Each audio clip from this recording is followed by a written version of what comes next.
Star लोकमध्ये आपलं स्वागत आहे। पुण्यावरून दिंडी पूर्णपणे आणि वारकरी घाट चढून वरती येत आहेत आणि या ठिकाणी विसवा घेतात वगैरे। त्याच्याच अनुषंगाने बिग बॉस मध्ये आणि महाराष्ट्राचे परिचय असणारे छोटे पुढारी आपल्या सोबत आहेत। ते देखील वारीमध्ये आलेले आहेत, तर ते काय वारीचा अनुभव आहे किंवा कसं वाटते त्यांना त्या संदर्भात आपण त्यांच्याशी बातचीत करतात। दादा नमस्कार।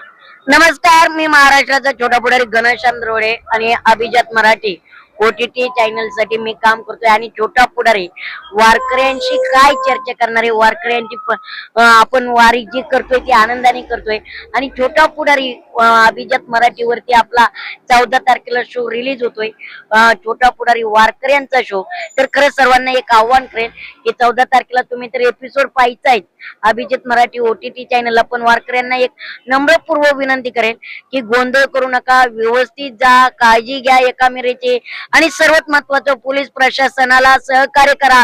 पोलीस प्रशासन सुद्धा आपल्याला सहकार्य करतंय आणि रस्ते वगैरे क्रॉस करत असताना ट्रॅफिकची समस्या आहे, तर व्यवस्थित काळजी घ्या। आणि विठुराया माझ्या भाविक भक्तांना चालण्यासाठी निसर्गापासून आणि चालण्यासाठी ताकद दे।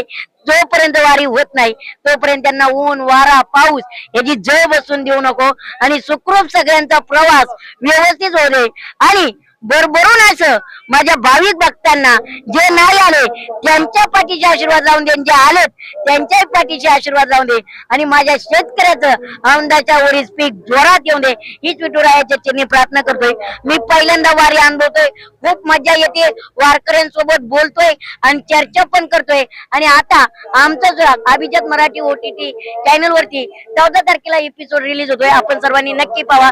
गप्पा मारताय, काय वाटतंय? शेतकरी लोक आहेत, गरीब लोक आहेत, नक्कीच वारकऱ्यांसोबत गप्पा मारतोय, खूप छान वाटतंय।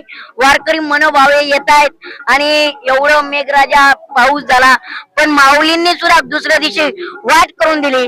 खरंच आजच्या काळात सुद्धा देव आहे आणि देव सत्य दाखवतोय आणि वारकरी एवढे लाखो संख्येने तरुण पुढे सुद्धा या वारीत सामील होत आहेत। खूप मनापासून वाटतंय आणि खूप खूप त्यांना शुभेच्छा। मी सुद्धा सामील झालोय, तुम्ही सुद्धा सगळ्यांनी सामील व्हा आणि आपला संप्रदाय जपूया, वाढूया। कारण आता सध्या राजकारणापेक्षा संप्रदाय आणि वारकऱ्याला जास्त किंमत आहे। जय हिंद, जय महाराष्ट्र।